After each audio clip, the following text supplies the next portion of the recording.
A fake doctorate, erase military history, and an HOA trying to remove a woman from a home she owns. We're going to get into it. Let's get it.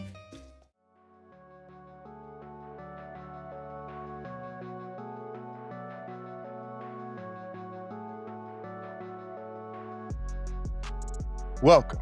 First of all, welcome. This is Unsolicited Perspectives. I am your host, Bruce Anthony, here to lead the conversation in important events and topics that are shaping today's society. Join the conversation and follow us wherever you get your audio podcast. Subscribe to our YouTube channel for our video podcast, YouTube exclusive content, and our YouTube membership. Rate, review, like, comment, share. Share with your friends, share with your family. Hell, even share with your enemies. On today's episode, it's a sibling happy hour. I'm here with my sis, Jay Andrea. We're going to be talking about fake credentials, politics inside the military, and an HOA fight that raises a bigger question. But that's enough of the intro. Let's get to the show.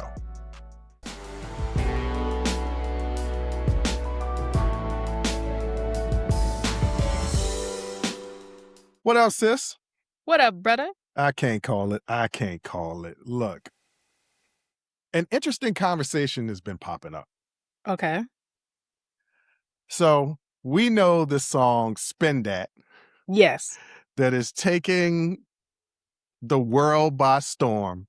It's the little bop of the summer. Yeah. Yes. Men and women just loving this song, but maybe it doesn't promote the greatest message. Yeah. Okay. I can see that. Anyway, song by Young Miami out the summer. Yes. Yes. And it got attributed to India Irie, but she was like, I didn't say that. You know how the internet acts. But it's been called upon that maybe we should boycott the song based on the lyrics and the content of the song. Now, India Irie said, I didn't call for no boycott. Okay. But it's not a great representation of Black people in America. And she says, paraphrasing here, that people that don't interact with our culture will only see our culture through media. Yes. What we present out there. That is how it's always been. Yes. But if we're promoting a negative aspect about our culture, then people are going to perceive us as these things. So tapping into those respectability politics. Got it. Yeah. I mean, with India Irie said, I don't know that she's necessarily wrong in what she's saying. Listen, it's just a summer bop. Y'all doing too much. Y'all are really, really doing too much. It's just a little summer bop. And here's the thing. As far as us controlling our own image in media, like, we try, right? But at the same time, the media, a lot of that is out of our control, and our portrayal is what our portrayal is in the media, and it's been that way since forever, always. So I just don't really think we should hang our hat on that, or that be the hill we die on, how we're portrayed in the media. If people want to just assume the worst of us, then they're going to do that regardless of what we say and do. I think there's nothing wrong with coming out with a little summer bop about scamming and getting money, bitches. Like, that's it's just a little summer bop. Y'all are putting way too much.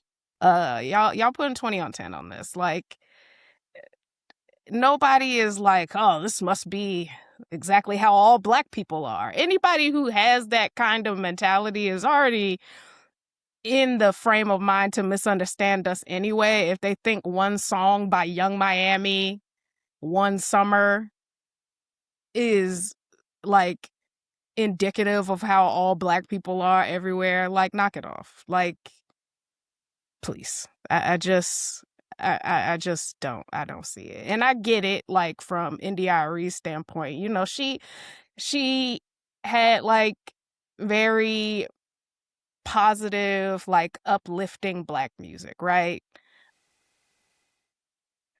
talking about I'm not my hair and all of these things. So I get that, like, from her perspective, and she's not wrong, music does have power. Media, entertainment, all of these things do have power. But if you're going to scam. A song ain't really going to do too much to, you know what I'm saying? To influence you. Yeah. Yeah, especially a song. Like, you got to think about it. The song is not by a scammer. She works really hard and makes music and tours and, like, so I mean, it's just kind of like, okay, it's just let's relax. All right, NAACP, like, let's cool it.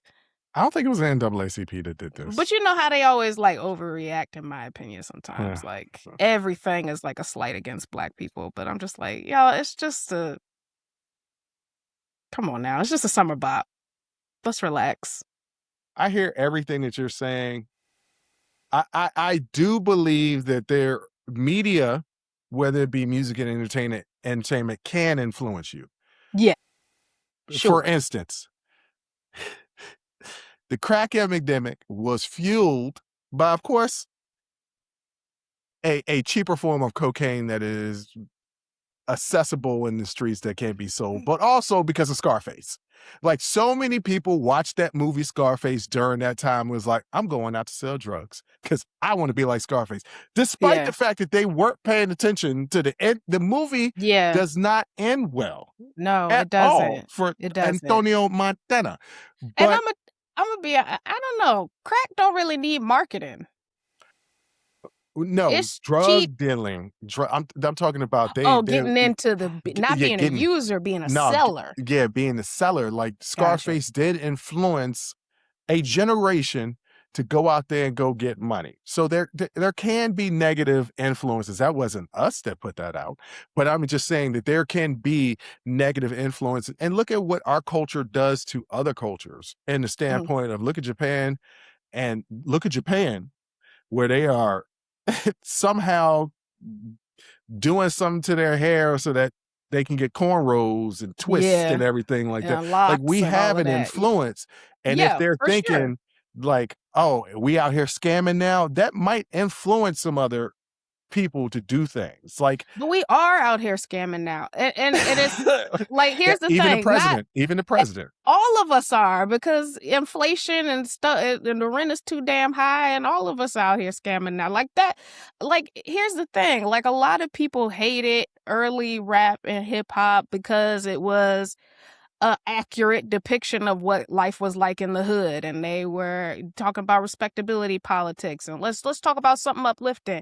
Yeah, okay, that's fine. We can absolutely do that, and I'm 100% for that. But for the people that's in the hood that are living that life, they're not seeing themselves represented, or like seeing themselves represented in media by people who understand where you're coming from because they're from there too.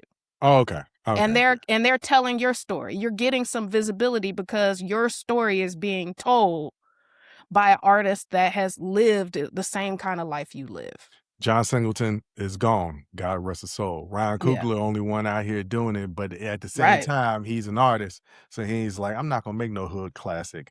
I'm going to make a movie that's is timeless. So I hear what you're saying. I guess if you want those things, you can watch Tubi movies because there's a lot of them out there. Yeah, there's a lot. I mean, but even with Ryan Coogler, when you think about Black Panther, he still presents the both sides, right, of like this Black liberation movement, right? The very almost colonialistic ideals that Killmonger had, and the kind of much more like amicable, like, we come in and like uplift the community to, like, which should we like, these things can all exist. We can be doctors and we can also be scammers.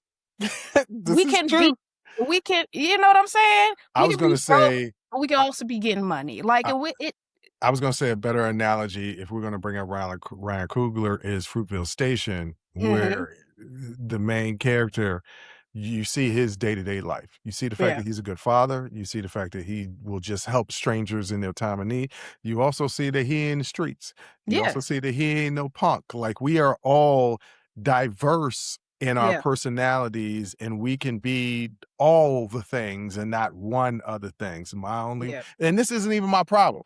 I'm not canceling the song because I love the song. I love it. I've been I've listening been to playing it. it on repeat Yeah. at the gym. Just Yes. spin that. Spin that. Yeah. You Look. can't help but do a little twirl when that part Yeah, come on. Like no, I love it. it's a bop, but at the same time, sometimes we got to be careful what we put out there. One of my main concerns has always been the use of the N word in rap lyrics, Mhm. because we're not the sole people listening to that. Yeah. And my ex-wife was white, ladies and gentlemen. If y'all, well, she was Italian, but I guess that's still white. That's That's white now, but when they got here, for whatever white means, yeah, it whatever. falls into It's an that category. American Yeah. concept anyway. But Yeah. anyway, she is not black. Or she still ain't black, but she ain't my wife no way. Anyway, Yeah. I introduced her to Lil Wayne and Drake, Mhm. Mhm. and she loved him and would rap the songs and then skip over the word. And I'd be like, I don't know how I feel about this, because I feel great about it. You should be skipping over that no, word. no, no, you should be skipping over the words, but at the same time, it's obvious that you're skipping over the word. So, Yeah. but the word is there. If Mhm. I wasn't here, would you say it? She wouldn't, but there are other white people who do because of the rap lyrics, right? No, they do because they're racist, It's and it true, doesn't really true. matter what we do. That's my whole point. Like, people who are determined to misunderstand us and to hate us because of who we are, it doesn't matter what we do. I mean, everything ain't gonna end up like American History X, right? Where we saving Yeah, people and turning them around in the end, we right? are Like, dating that's not ourselves today, boy. American what, History X and Scarface. I had an interesting conversation with a friend of mine earlier today, and I've come to the conclusion, not all, but for some of these people who do these things where they can't see nuance, Mhm. that they can't see how one thing is not the same, especially when it comes to black people and white people, Right. and how they will lean into, well, I don't understand why black people can say the N word and I can't, even though it's pretty clear. Yeah, it's not that hard to figure out. But reading an article earlier today, half of the population, 54% of the American population reads either sixth grade level or below. Mhm. Maybe we're giving people way more credit than they actually deserve. We say, oh, they're just being racist. Not to say that they're not. Yeah. People say that they understand and they're deciding that they don't want, that they don't care. There is absolutely that. But some people just aren't smart enough to understand how wrong that they actually are. And even if you do explain it to them, their intellect isn't high enough to comprehend what you're explaining to them because they read at a sixth grade level. Yeah, here's the thing. I still don't care about that. Like, I think if you live in America and you're white, you're not supposed to say the N-word. Like, it's just Yeah. not. I just feel I like, think I think if you're in our generation, I think this younger generation, I think when I say younger, Gen Alpha specifically, those Gen Alphas that are about to come up in the middle school and high school, mhm, and younger Gen Z, I think there might be a generational difference, because when we were coming up, it's not like that word was used as much as it is now, because it wasn't in pop culture as much as it is now. When we were coming up in the 90s, in our music, it was, but our music in the 90s was still almost kind of exclusive. Rap and hip hop really did not become mainstream or commercial until the early 2000s.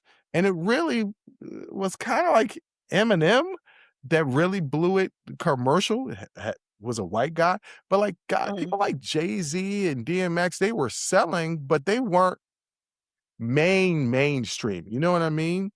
I So don't a lot know. of I our think movies and everything like that, like when you listen to New Jack City, I don't think there's one N-word in that entire movie. Boys in the Hood, it might be I two. Like it wasn't used as much as it is now, especially like when Dave Chappelle was on Comedy Central and he mhm, used it with impunity. mhm. Like that was later. That was 2004, 2005, 2006. That was not on TV like that when we were growing up. So I think we have a different way of looking at it than the generation behind us. Just I out don't here know. thinking, I don't know. Yeah, I don't know. I know, I got nieces and nephews and godchildren at that age, and they'll tag you in the mouth if you That's their call them out parents their teaching name. them that though. Yeah, I What mean, if some that's parents what are it's absent? always been. Yeah. Is But is what I'm trying to uh say is not them, mhm, but the other people who aren't Black, that their gotcha. parents aren't teaching them or explaining to them how they're not supposed to be using this word. Yeah, because they're probably racist. Or they think that they don't Or need to it have the just talk doesn't because affect yeah, yeah, you I mean, live out if in they don't Idaho and use there's it, like 2 Black people and you don't it's or not if even they a don't use it, right, and yeah, they're like, "Well, why will my kid ever use that word? They never heard it around the house." Once again, not having that nuance to understand, they're outside, and yeah, when you outside, you learn some things. yeah, That's where I yeah, learned all my cuss words. It wasn't at the home, even though I learned a lot. It was mm, outside that I learned all the majority of my cuss words, especially my yeah, favorite one. yeah. I make a lot of mine up, Hmm, but I don't know, okay. mm, I think the song is speaking to a particular audience, and it's kinda like FUBU. If you're not that audience, it's not for you. Like, What, Spin obviously, That? That song Spin Spin That is That all over social media now. It's not just yeah, speaking to but just one audience. no, but I'm saying, like, the audience for Spin That is not the same audience who listens to NDRE. Like, it's not Oh, yes, you know what I'm yes. saying? It's not the same audience. Well, I NDRE don't know. is I listen to NDIRE and Spin That. I But you I talking don't know if general, not the out loud. yeah, Yeah, okay. in Yeah. general, like, I feel like it's not the same audience. It doesn't have also the same purpose. Like Young Miami is not making uplifting music. She's making club music Mhm. Strip and club she's music, to be making specific. strip club music. She's making party music and that's what works for her and that's what sells and she's making her money and she's probably going to spend that Spin That.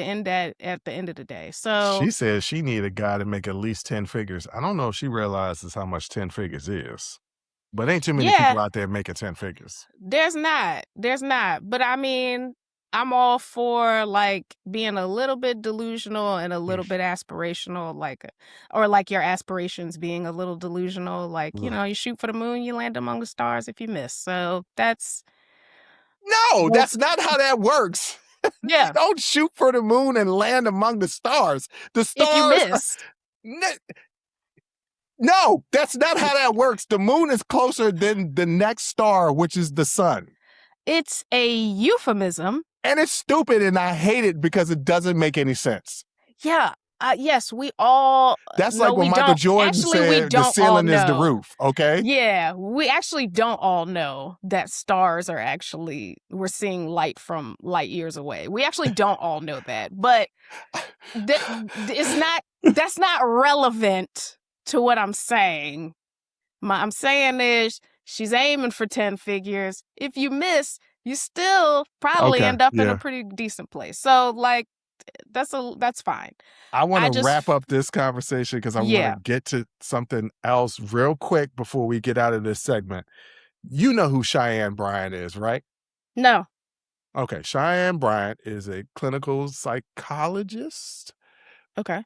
or has, as she says it, clinical psychologist, who has been Okay. under fire for at least 6 months to a year, saying that she has a doctorate, Mhm. a PhD, but hasn't really presented the PhD, Oh, right? okay. So people been calling her like basically a liar, that she's not a doctor, because she is claiming being a doctor loud and proud. And so people are calling her out, being like, "You're not a doctor. Like, show the proof that you're a doctor. Just show this diploma." And then somehow her school that she got her doctorate in closed down, and she couldn't Mm-hmm. get her doctorate. And I talked to a couple of people that have PhDs, and they're like, it's you have a place to get it. Plus, if you Yeah. got your PhD, then your thesis or whatever it is to get your PhD is like in a Yeah. database that you could always access, so she could Yes. always present it. Well, Yes. yesterday she decided to troll. You know how that Netflix little thing is going The on social media? documentary. Yeah. Yeah, I sit down for a Netflix documentary. The I, music's playing. I I'm got it. about to Yeah. do one, and it's going to be the Netflix documentary where you do a podcast with your sibling, but you do all the work. But anyway, Okay. she did one, and it's about her getting her doctorate and everybody else not believing it. And the internet has been flaming her Mm-hmm. ass out. Yeah. And then my question was, what was she trolling to be funny because it's in question, or was she actually bringing this robe out to prove that she had her doctorate? Because everybody found that particular robe and Mm-hmm. setup on Amazon. Other people that had the PhDs was like, "That's not the right color for the doctor that you say that you have." And it Yeah. was just funny to me, because at this point, just come clean. Because what she actually does Yeah. for a living, she's a counselor, but she doesn't have to have her doctorate. She Yeah, could she's just like a come life clean. coach. Like Yeah, that's yeah, she could just come clean. Well, she also does clinical work with parents and children and things of that nature. But yeah, I mean, but you can be a licensed clinical social worker and do that. yeah. Like that. Yeah, I But now mean, she's dug so into the lie yeah, that it's she almost like don't you have can't no get it. point but to keep lying. Like she Yeah, don't have no point but to keep lying. Like at this point, you're gonna lose all credibility. she has.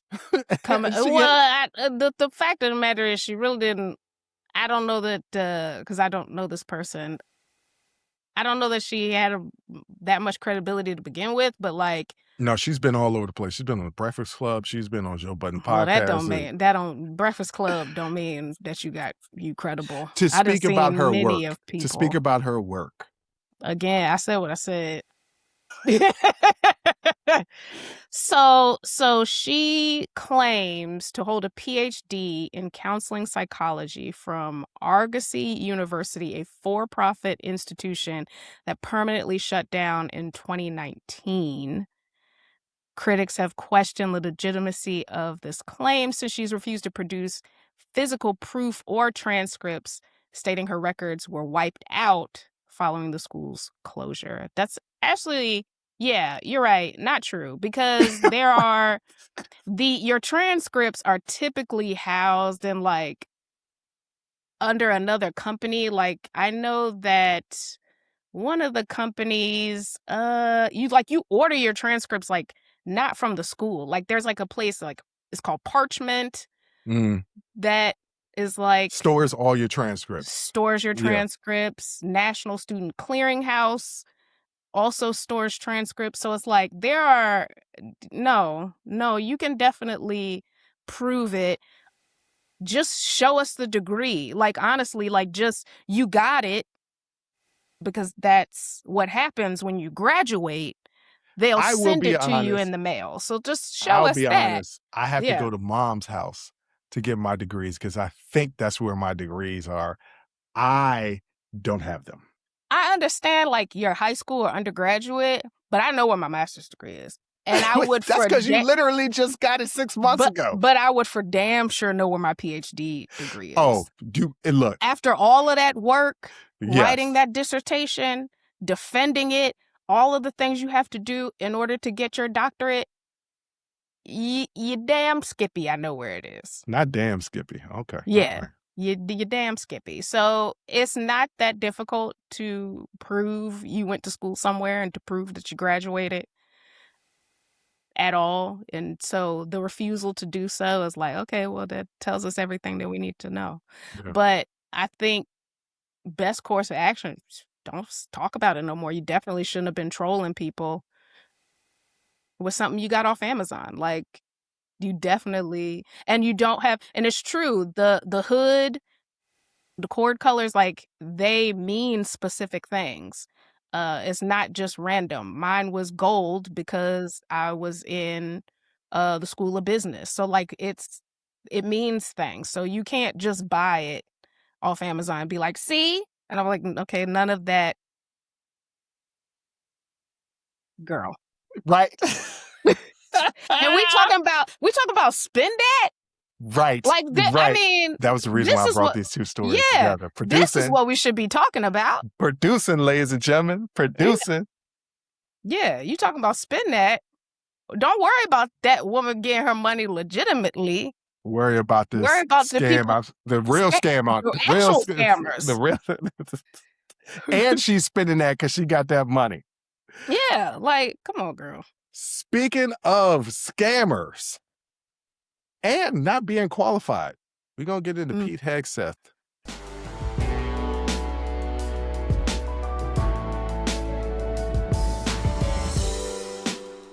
For those of y'all that don't know, Pete Hegseth is the Secretary of Defense, or as he likes to call it, the Secretary of War. Right, because right. It means two different things. Like, not just the fact that defense and war are two different words with different meanings, but like, but the actual, like, intrinsic it means different things. Like, being Secretary of War is very aggressive, number one, and it's more about being proactively aggressive, whereas defense is like, we're not starting nothing, but we gonna finish it up, and that's fine. His version is like, nope, we go and we start it. Yeah, that's how it feels to me. He's had a war on DEI since he was appointed by a 50-50 vote that, J.D. Vance had to do a tiebreaker. But his pre-existing position on the record has not been subtle. In his 2024 book, he wrote that DEI amplifies differences, creates grievances, and that the acronym should be DIE or IED. It will kill our military worse than any IED ever could. That's a direct quote from his book. The book opens up with a complaint about affirmative action promotions and the line, "We will not stop until trans, lesbian, Black females run everything." Because I've said it before, I'll say it. Trans, lesbian, Black female. Wow. I've said it before. I will say it again. The thing they fear the most is the Black woman, especially a Black woman who you label as trans, because they just have this strange obsession with trans people, and it's very harmful, of course, to the community. But the fact that you throw lesbian in there, it's like, oh, now this is Black women that don't need no man. They're even more threatening. Yeah, that's the biggest, they see the biggest threat is Black women.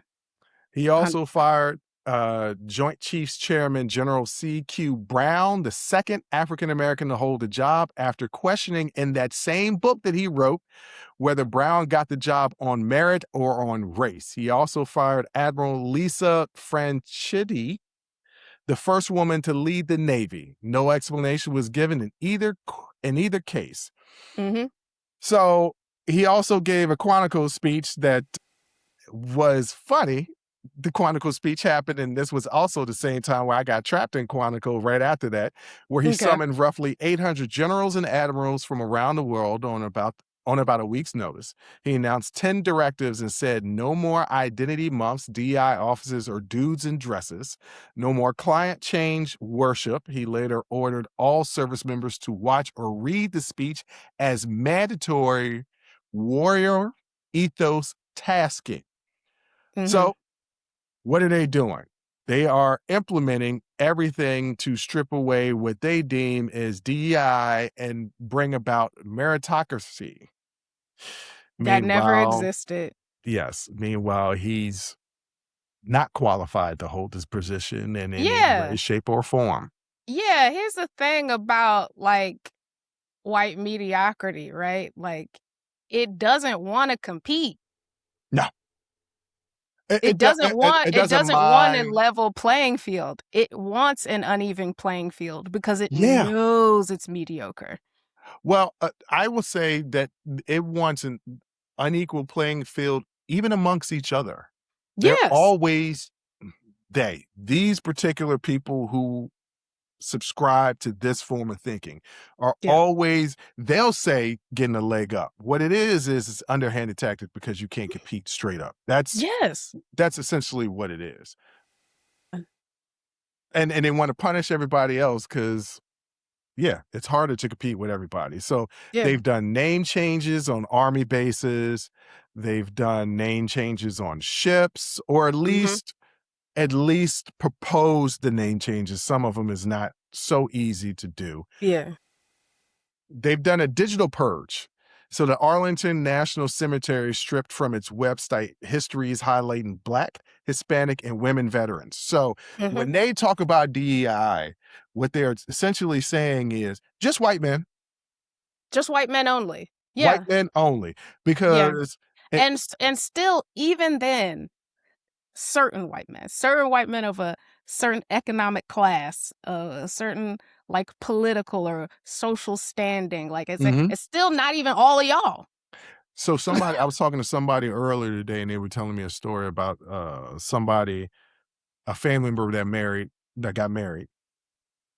And they were describing the family of the family member that married. So the family member's wife's family, right? And they was like, yo, have you ever, first of all, they said it wrong. Fake names. You lost me. Start again. Okay. I'm going to forget the fake names. That's the reason why I never do it. All right. All right. James gets married to Lisa. So James's cousin is telling me a story about James marrying Lisa and talking about Lisa's family. Okay. And then he asked me, hey, have you ever, first of all, he messed up the letters. He said, have you ever heard of PWC? I said, PWC? The pro wrestling community? PWC? PricewaterhouseCoopers? Yeah, I was like, what are you talking about? He was like, when you know with a certain group of people, I was like, do you mean PWT? And, oh, yeah, that's right. That's what it is. I was like, first of all, you critiquing somebody else. You don't even get the acronym right. Yeah, you don't even know what you're talking about. And I was like, I hate that term. I've always hated that term. I once had a girlfriend who used to say that term. Nobody is freaking trash. But the point that they were trying to make is, even amongst themselves, they point at those people, and it's always been that way since the beginning of time. That's not the beginning of time, since the foundation of this country. That's the reason why I said my ex-wife was white, kind of now, because when Italians came over, they were them. Yeah. When Irish came over, they were them. But that was a long ass time ago. Like it was a long time ago, but don't get it twisted.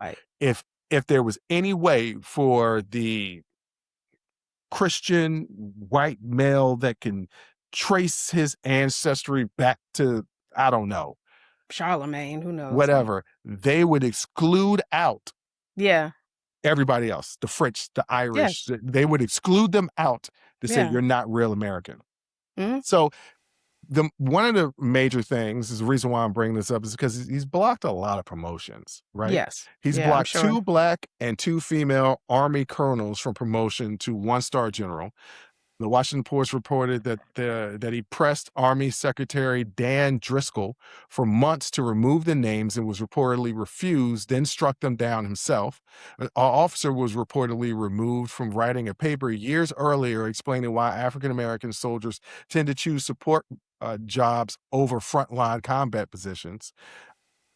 He's blocked 9 Navy officers, 3 of them women, 2 of them Black men, resulting in 22 prospective 1-star admirals. None of them were women, right? So he's not promoting, he's stopping promotions for Black, brown, and women, and promoting everybody else, at least on this idea of merit. Meanwhile, there are 21% of active duty women in the Navy, but only 7 active duty admirals. So it's not about merit. right? Because No. if women are 21%, they should represent a higher number of admirals based on merit. Yeah.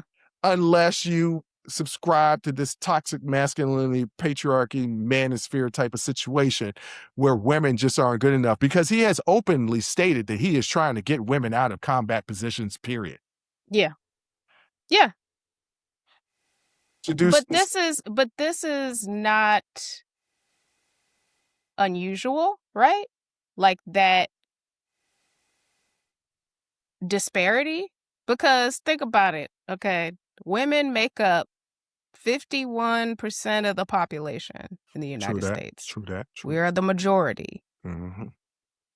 We hold 26% of the seats in the U.S. Senate. Yeah. That don't make no sense. That's like 26 seats, by the way, ladies and gentlemen. Yes, 26 seats. And you think how many are CEOs of Fortune 500 companies? 11%. I'll go you one better. When you talk about those seats in the Senate, break that down between Republican and Democrat. It is overwhelmingly Democratic senators. 16 Democrat, 10 Republican. Oh, it's not. I guess that's not overwhelming. No. You got some people that be on the fence, but okay, that's not overwhelming. Yeah. I think it was House of Representatives that was overwhelming. Anyway, but I'm not off Pete's neck yet. So he introduced the shaving rule. Have you heard about the shaving rule? I have not. Okay, so there is a condition that affects Black men more than anybody else. Okay.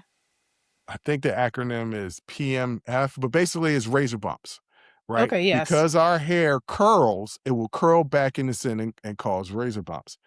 There used to be they had a medical waiver that allowed servicemen to have short beards because if they shaved all the way to the skin, they would get razor bumps, and razor bumps are extremely painful. I rarely get them because I got that now, and my hair don't curl.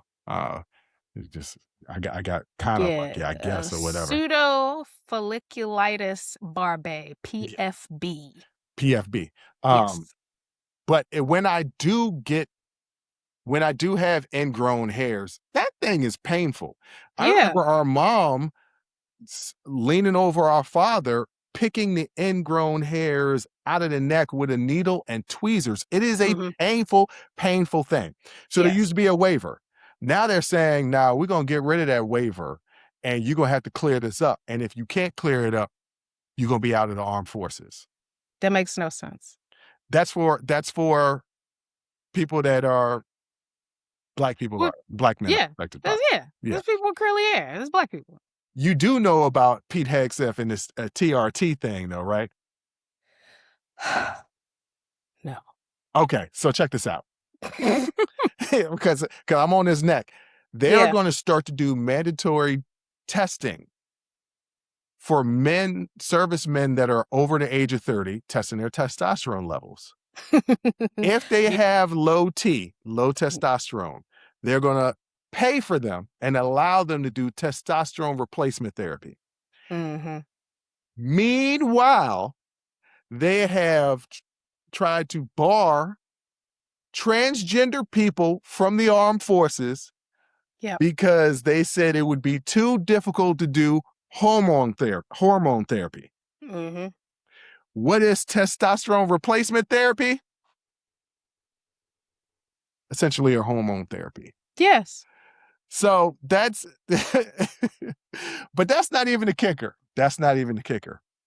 What they thought they were doing with these DEI programs, anti-DEI programs, was basically trying to boost up white men, push everybody down. But more specifically, they weren't really, really worried about women because women only make up a certain percentage of the armed forces. They was just really trying to make sure that Black and brown people wouldn't come up, right? Yes.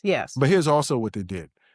For nearly 3 decades, lawmakers, military leaders, and veterans gathered at the Women in Military Service for American Memorial near the Arlington Cemetery. The Mm-hmm. Bipartisan Women's Caucus canceled its 28th annual celebration because of this DEI thing. So there was a yearly thing right outside the Arlington Cemetery Mm-hmm. where they would celebrate the women veterans. And because of these DEI implementation and anti-DEI enforcements, Yeah. now they are not only changing names, not only doing these racist shaving things, not Yeah. only saying, oh, men can use TRT, we're going to give you something to improve your body, but women and transgender people, not only can you not have abortions, but you can't have your hormone therapy if you're transgender. Mm-hmm. And we are going to celebrate Veterans Day and Memorial Day and the 4th of July, right? Yes. But specifically, we never going to celebrate the Black people, the brown people, and the Yeah. women who have fought for this country. Yeah. Hey, that's what racism looks like, you guys. Like actual racism, right? Because it's affecting hiring, promotions, access to healthcare, access in general, right? So that's what racism is. It's not just being prejudiced, it's then also actively oppressing people with the denial of access to resources. So it don't have nothing to do with DEI. It has a whole lot to do with very insecure, racist, sexist, homophobic, transphobic men with very small penises. They got the ditty. They got the ditty. Yeah. In case y'all didn't get that, ladies and gentlemen, Diddy got a micro penis. Yeah. Who cannot compete if given an equal playing field because their mediocrity. Pete Hegseth's just the name Pete, like no, hold on, time out. We're not going to attack Pete. A full grown man. What's he supposed to go by? Peter. But no, Pete Hegseth is like mediocrity in human form. Mm-hmm. He cannot compete on a level playing field. So he's got to, and now it's because of this administration and just because of the way things are in American society right now, he can now openly just be discriminatory. And there are no protections because the Supreme Court and everybody else is just useless. And he can just actively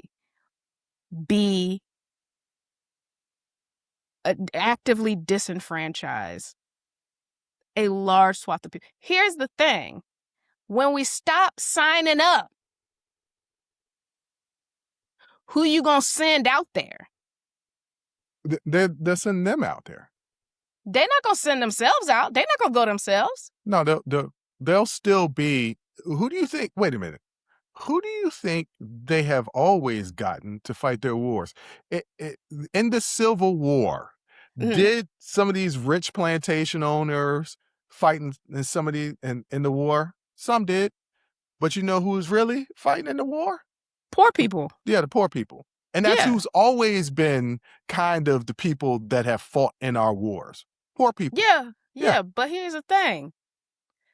I think the armed forces right now, there's a good percentage of the armed forces is people of color.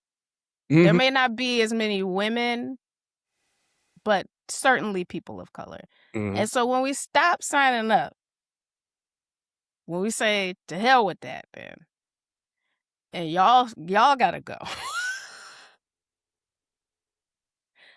Who are they gonna come for? They're gonna come for you poor folk. Mm-hmm. So just be prepared for that. Be prepared for that being the next thing, because that's the next thing. Keep on playing.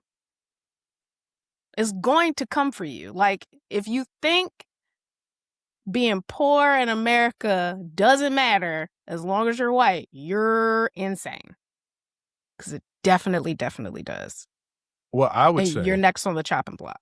they are. And I would say there hasn't been an American victory in a war Yeah.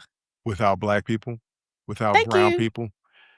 The country would not have kept running without women during World War II if they weren't the ones in the factories and doing the jobs, because the men that were able to were off at war. It was the Yeah. women that kept this country going. Yeah. So to not honor women Mm-hmm. that literally fought and died for this country, Yeah. the only way that you could consider that controversial, that they should be celebrated, is if you're just a hateful individual. Yeah. It almost kind of feels like their lives don't matter. Mm, Kind of feels like that, doesn't it? mm. That their lives, their sacrifice for our country and the freedoms that we enjoy and often take for granted, that their lives don't matter, that it's okay for them to have been cannon fodder, right? It's fine. That's fine, because they don't matter. There's only this small percentage of the population that matters. Mhm. And if you don't fall into that group, then your life is honestly, it's forfeit in this country. And so that's what we need to push back against. And that's the truth, Ruth.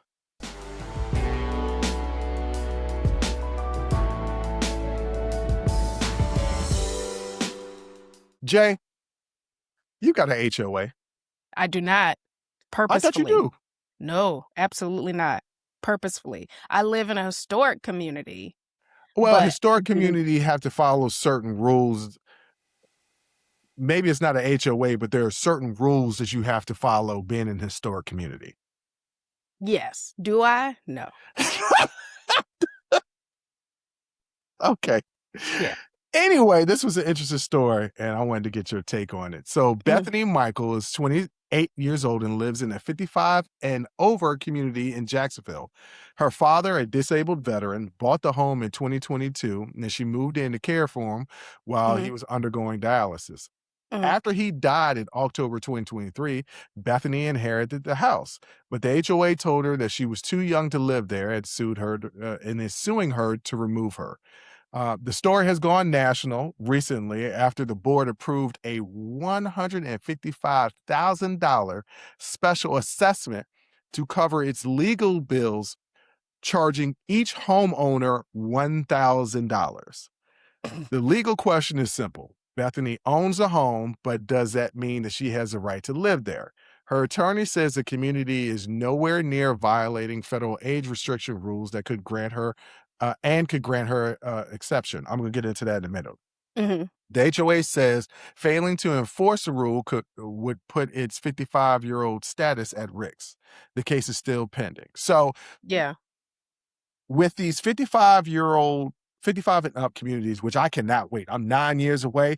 I'm moving into one because it's going to be no riffraff. Venereal diseases. Well, I didn't say I was going to be with them. I'm just saying. Yeah, I don't. They No. Okay. They Anyway, out there. Yeah. In order to maintain this status, and it varies from state to state, but generally speaking, it has to be 80-20. 80% of your residents in that community had to be 55 and up. There's some leeway there with that 20%, right? Yeah. In this particular community, nobody aside from her is under 55. So they're at 100% of occupancy outside of her. So she is an exception to the rule. They could allow her to live there. Matter of fact, the bylaws even state, there's some exceptions, but the people living there are fighting it so hard because it's 155 units Yeah. to the 55 homes in this community, that they're Mhm. charging each home $1,000 to sue her to get Yeah. her out. Now, Mind you, it's a 55 plus community. A lot of the people are living off their retirement and savings, and they're on fixed incomes. mhm. So she moved in to help take care of her father because it was during COVID and he couldn't live in his facility anymore because of COVID. So he Mhm. bought this home and she came to live with him to help take care of him. He dies. Yeah. He dies in October 2023. But she's like, he left me the home. Yeah. And these people I saw the news story and it was just like, yeah, but she's not 55. She needs to get out. And I'm like, what difference does it make? If she was Yeah. out here throwing parties and making loud music, actually literally causing a disturbance like some 28-year-olds would do because they live in my building, then I can Mhm. understand you being like, let's get this riffraff out of here, using Yeah. those words specifically, Yeah. riffraff. Yeah. But that's not the case. And your rules allow you up to 20% of the occupants to be able to live there. That would Mhm. mean at least 30 homes Yeah. could have somebody under 55 living there. Yeah. And so I have so many questions for you. One, if you were in a HOA, Mhm. it was like, look, we're going to charge this $1,000 fee from you. You can either pay up front or you can add on an additional $100 to your monthly HOA fees. By the way, if anything is late, penalties and all that stuff apply. For a Mhm. lawsuit that you would be like, man, I don't really care if she lives here. Why Yeah. is that going to cost Yeah. me $1,000? Right. I'm paying to get rid of her, and Mhm. we just going to court. There's no guarantee that we actually going to win. Right. So I don't know. I'm not. I would be fighting the HOA Yeah. to not I'd have to sue pay them. that $1,000. I'd sue them. There's two things in this world that I absolutely abhor: Okay. squatters and Okay. HOA boards. Squatters and HOA boards. They, if you ever just Google like egregious HOA boards, the amount of things that they try to get away with due to just ego and a weirdly obsessive need to control, they can make life hell for people who paid for this is my home. I'm not renting. This is my home that I paid for, and I get it. The grass need to be cut and this, that, and the third, and okay, that's fine. But you charging me $1,000 for a lawsuit that none of us voted to move forward with. You decided to do that, and now you're charging me, and if I don't pay, there's penalties for a lawsuit that has nothing to do with me, and I also don't care about this. That is egregious.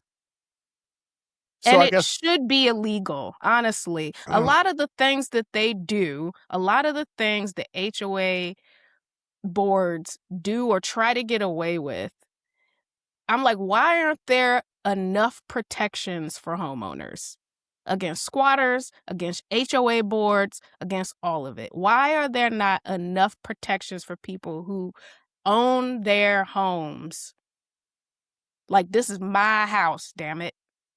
Well, like, this is absolutely ridiculous. There is plenty of room for her to be there and not even get close to your 20% cushion. not even close. Not even close. Okay, so they would argue that we're just enforcing the rules, that Mhm. this isn't any type of cruelty, but we got to enforce the rules in order to maintain our legitimate position here as a 55 and up community. But it's just like the lawyer said, you're not in risk of losing your 55%, your 55 and up uh, legal protection. Right. So the next question becomes, some people would try to do the loophole of getting in there, buying a house because hey, like, look, y'all ain't got your 20% yet. I can move in here when there are certain protections given to people in these communities Does caregiving change the math at all? That people It coming should. in, yeah, like she didn't buy, she inherited. And she Right. inherited because she was taking care of her father. And I would be interested, and I couldn't find this in my research, to see how long after her father passed that they was like, all right, you got to leave. Because to me, there's a grieving process. He passed in 2023. We're in 2026 now, but that's just when it Mhm. got national attention. And it got national attention because she went on TikTok and said, yo, 3 these months people, later. yeah. What, was it 3 months later? Yeah, he died October 2023. About 3 months later, she got a violation notice. That's crazy to me. Mhm. That's crazy to me. So I was talking to a real estate agent and a real estate broker, and they were like, "Hey, this is the rules. The rules are the rules." And I was like, "F the rules, right?" Yeah. Because she's technically breaking, but not breaking the rules. I want to go to the humanity in this. Mhm. Like, why would they try to kick her out of her home? Yeah. And the real estate person was like, "She still owns it. She could rent it out or sell it." I was like, "But that don't mean people. First of all, these are discounted prices for these homes anyway, Mhm. right? Mhm. So Mhm. maybe that selling of the house don't put her on her feet. Right. Maybe the renting of the house don't put her on her feet. And Right. then, look, rent is too damn high out here in this street. Yeah. So you So saying I have to own a home and pay rent because I can't live in the home? Even though I'm not violating the Housing for Older Persons Act? that's not what the act is called. That's what your notes say. Housing for Older Person Act. I don't think that's Yeah. what the act is called. If it is, okay. I Look don't. at your own notes. No, the notes are for you because I've Yes. already. The Fair Housing Act would normally make age-restricted neighborhoods illegal. Right. But the Housing for Older Persons Act carved out an exception, That's but just a hell of a only name. if at least 80% of occupied homes have someone 55 plus. That leaves a 20% cushion. I mean, the name of the act is just crazy to me. Yeah, Old it's dumb. Persons Act. Yeah, no, Yeah. that's just crazy to me. If this was a Am I the Jerk Yeah. that we do for YouTube exclusives, let's first put it on the young lady, 28. Mhm. Is she the jerk for not moving out of her home, even though she is not 55? No. Okay. No. That just straight up no, huh? Just No. okay. The HOA board, Yeah. are they the jerk for trying to kick her out of the home Yes. under the She guise is of they're just following the rules? she is not in violation of the law. Right. Technically. Well, that's the reason why they're suing. Boy, Yeah. if I'd be hot. I'd be hot if he was like, we don't need $1,000 for you, from you to get this person out of the community. I don't care about Go her ahead living and here. listen. I'm 83. Go ahead and send it to collections. Whatever. Jay, Go ahead. what do you want to tell the people before we get out of here? I'm 83. Go ahead and send it to collections. That's what you want to tell the people? Yeah, go ahead. All right. That's literally what you want to tell the people when we get out of here. I'm 83. Go ahead and send it to collections. I don't care.